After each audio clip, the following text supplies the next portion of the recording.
Voici le Motorola Moto G15 et aujourd'hui je vais vous montrer comment activer le bootloader ou entrer en mode boot sur cet appareil. Pour commencer, vous devrez ouvrir le menu d'arrêt en maintenant enfoncer le bouton d'alimentation latérale ou en appuyant simultanément, puis en relâchant les boutons volume haut et alimentation.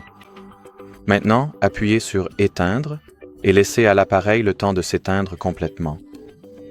Une fois que c'est fait, appuyez simultanément et maintenez les boutons volume haut et alimentation, puis relâchez-les dès que vous voyez l'interface Fastboot ou le mode Fastboot apparaître à l'écran. Voilà, c'est fait. Je peux maintenant relâcher. J'utilise donc mes deux doigts ici.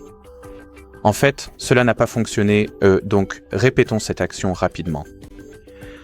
Oui, cette fois je suis directement arrivé dans le menu de sélection du mode boot. Donc ici, utilisez le volume haut pour sélectionner et le volume bas pour valider.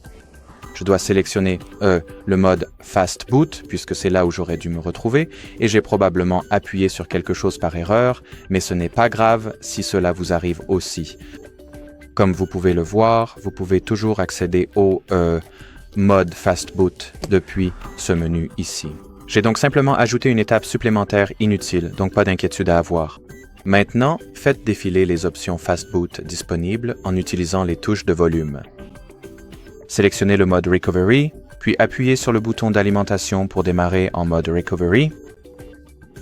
Ensuite, laissez quelques secondes pour que cette transition s'effectue. Et si vous voyez le même logo Android allongé sur le dos avec le texte « Aucune commande », appuyez simultanément et relâchez tous les boutons latéraux ou toutes les touches latérales pour accéder directement au mode Recovery. À partir d'ici, cherchez l'option « Redémarrer le bootloader ». Au fait, le mode Recovery se navigue de la même manière.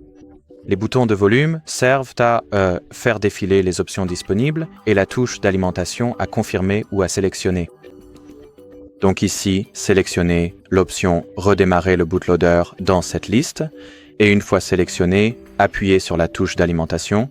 Bien sûr, pour que le bootloader fonctionne correctement, il vous faudra brancher votre appareil, mais pour les besoins de la démonstration, cela suffira de mon côté, du moins. Et donc, en ce qui concerne cette vidéo, ce sera tout. Si vous avez d'autres questions, laissez-les dans la section des commentaires ci-dessous, mais pour l'instant, merci d'avoir regardé et à bientôt.